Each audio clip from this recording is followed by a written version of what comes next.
Hi, I'm Arthur, and this is part 9 in a 20-part series I am doing covering fan-favorite successor chapters in order of the legions. Do you need to have seen the other parts to understand this one?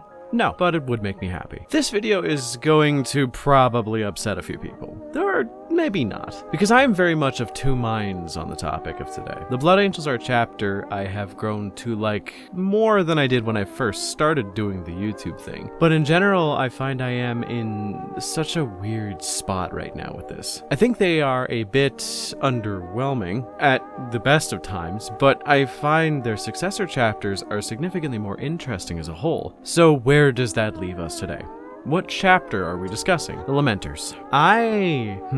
How do I put this into words that I think would be understood by most of my audience? Okay, so the way I view the Lamenters and the emotional journey involving them, and me, is that they are basically the Gohan of 40k, where there were so many people gassing up Gohan about how Hogan was during the Cell arc and how cool he totally was and how cool he was going to be, and they were kind of forgetting that Gohan is just every part of Goku that most people didn't really like as a whole, and they just added a bunch of elements like him being a bit more controlled and a bit smarter without being as obsessed with fighting. Gohan stans legit made me not like him as a character when I was in my teens and even in my early 20s, which is why it took me so long to be like, hey, that guy's kinda okay. Admittedly, it was because of a lot of video essays on his most recent adventures as well as seeing the most recent Super movie, but you get my point. Now take everything I said about Gohan and just replace it with the Lamenters, and you can kind of understand why I was so averse to even caring about them for the longest time. With the preamble out of the way, let's break it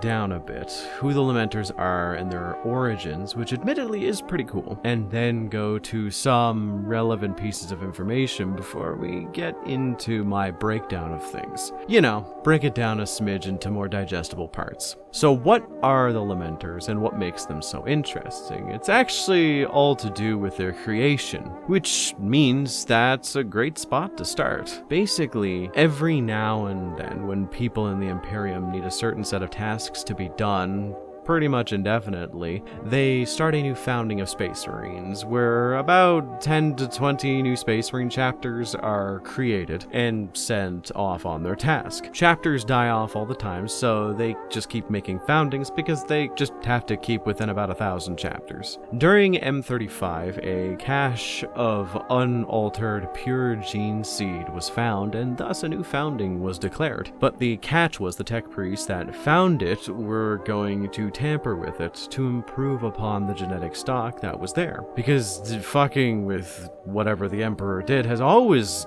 gone down well in the history of the 40k and even 30k setting, right? Yeah, I'm just dropping the pretense here. There is a reason why the founding was referred to as the Cursed Founding, which is, I feel, a bit of a misnomer. It's not really cursed, it's just the hubris of a few Mechanicus guys got in the way of actually making a good founding. So why is it considered cursed? Because every chapter that came out of this had something internally, externally, or cosmically wrong with them. Like the Minotaurs, which externally are normal Marines, have sort of an internal issue where they take a lot of glee in burning down civilian hives at the word of a single High Lord or even just a noble from the Imperium. Or you have something like the Firehawks, which if they get a bit too excited in a fight, they actually burst into flames. Albeit these fires don't actually like burn people, they burn chaos entities, which is cool and surprisingly useful. They got excommunicated, which is not cool, but you know, they're around. There are a bunch of other random Marines that got left out of the historical record that we don't know about from the Cursed Founding, as they fell to chaos, and the Imperium tends to want to forget that pretty often. We only truly know about one from the record that fell, and that was the Blood Gorgons, but I digress. The Lamenters were created in this founding, and the task of creating better Blood Angels gene seed had a decent work outline. Like, you ever think about it? Like, how can you improve the Iron Hands gene seed? No clue. clue. There isn't really any outward flaw outside of the cultural stuff involving them wanting to seek perfection. But the Blood Angels, there are a few key flaws to the gene seed that tend to be highlighted. So for one, the red thirst, which gives them strength and longevity, as well as makes them kind of vampires and have this desire to consume blood. Then you have the other obvious trait, which is the black rage. This rage comes when they are pushed to such an extreme that they lose themselves to this sort of psychic death echo berserker rage, where they see what their Primarch saw at the end of their life, which is Horus and Traitor Marines. This usually gives them a huge boost in strength as they're channeling their Primarch, but also causes them to go irreparably insane. So, get rid of those two flaws and just keep all of the other non-conditional benefits of the Blood Angels, and boom, you're great, right? Right? Yeah, it didn't go well. Well, it seemed like it went well at first because the Lamenters didn't suffer from those two afflictions for a while. I say a while because eventually cases of the Red Thirst and the Black Rage started to appear in their chapter, which kind of defeats the purpose of, this entire founding, but it happens. The name Lamenters comes from the fact that the chapter is actually affixed with, I guess, a gene seed flaw of its own. It could also just be a cultural thing, as it's kind of hard to parse these kinds of things from each other, but it is this deep-seated melancholy that transcends the normal kind of sadness that you'd expect from a person that lives in the 40k setting. Basically, they feel the grief of the loss of Sanguinius more than the other chapters of the Blood Angels, where others tend to represent it as rage. These individuals tend to represent it as sadness, this bittersweet view of the loss of such a noble being. There's also, another way you could ascribe a meaning to the name the Lamenters, and that's because of their specific curse that they inherited from the Cursed Founding. Which in simplest terms, I have no idea how this could possibly happen. The universe just hates them. They are plagued with bad luck and misfortune that, although hasn't wiped them out completely, they are known as being so unlucky that other chapters in need that are in dire straits, calling for help from anybody who will listen, will actively tell the Lamenters not to show up because they know something bad is going to happen if they do. Like, they show up to help with a minor Tyranid invasion on a small planet, and it ends up that within a few days, several massive hive fleets show up, and yeah, you can see where that goes. They show fealty to a battle brother who has been kind and rewarding to them by siding with them during sort of a political discourse, and it turns out that the person they sided with in good faith was Huron Blackheart's pre-evolution. People, for some reason, even without knowing their reputation, are more likely to not give them the benefit of the doubt in any matter. Like, a simple gesture for them is always going to be interpreted as a minor slight. Like when the Ultramarines wanted to reward them during a shared campaign with a gift from their chapter master, Papa Smurf himself, they turned it down as a show of nobility and gratitude, as well as respect. But by the Ultramarines, it was interpreted as a show of disrespect, though apparently they're still on good terms-ish. I was legit surprised to find out that the Lamenters don't have many novels. It's mostly just codex entries, short stories, and little addendums on other books here and there, and it's very odd, because even during the devastation of Baal, they didn't show up, and I feel like that's half because they probably didn't have the Marines to spare, and half because they knew that if they showed up, things would probably get worse for everybody, so they just kind of ducked out because they respect the Blood Angels too much.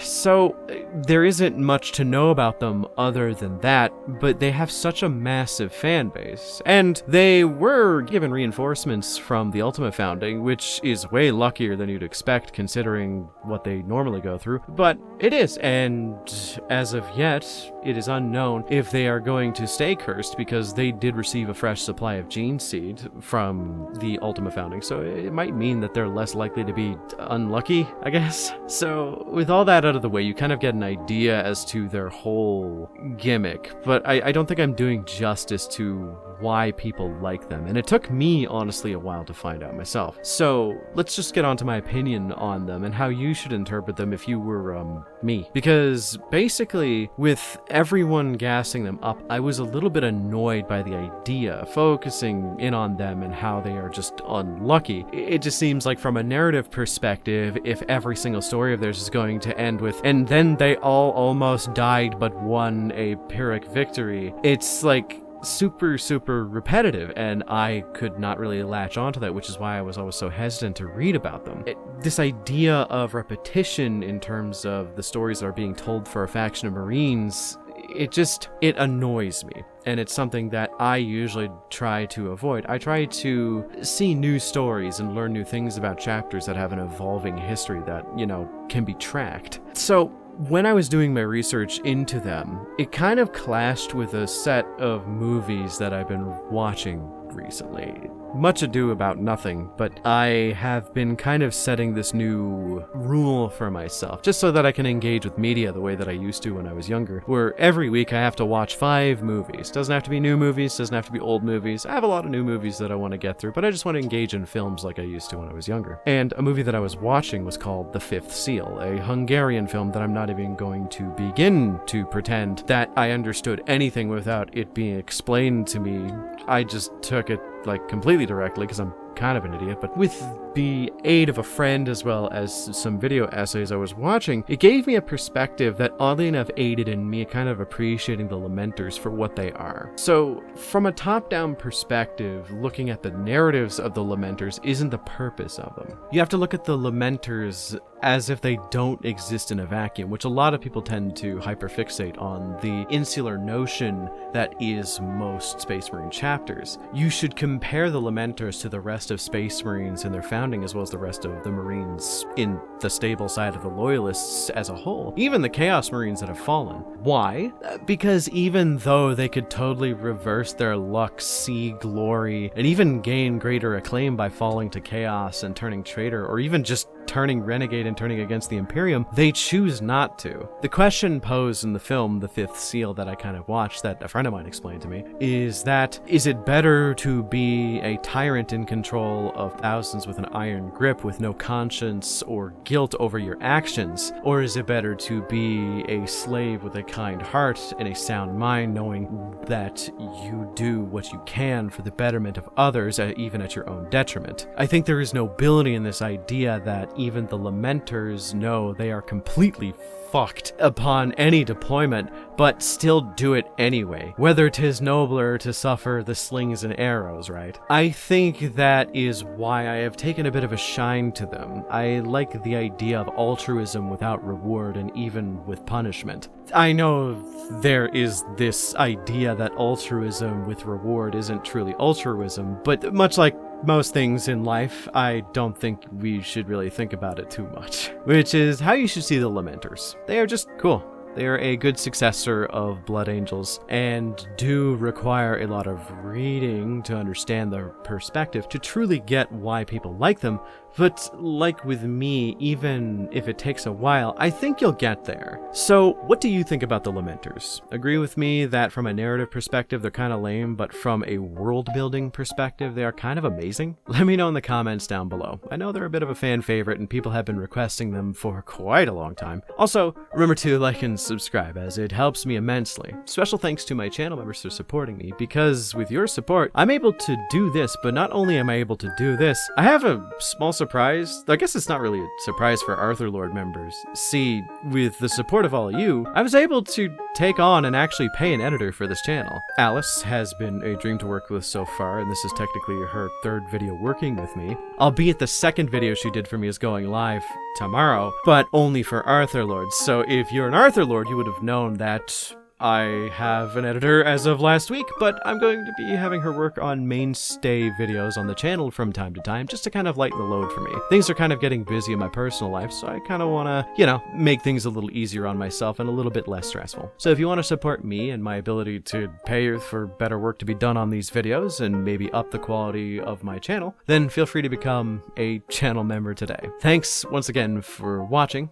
And till next time, I just want to make a small note that the current chapter master of the Lamenters can casually go into the Black Rage and come out of it through sheer willpower, which is insane, because That would put him in the top percentage of the strongest Marines in the setting. Malakim Foros with the Blade of Lamentation is just actually kind of a beast. But no one really talks about him? Yeah, it really gets the noggin jogging, right?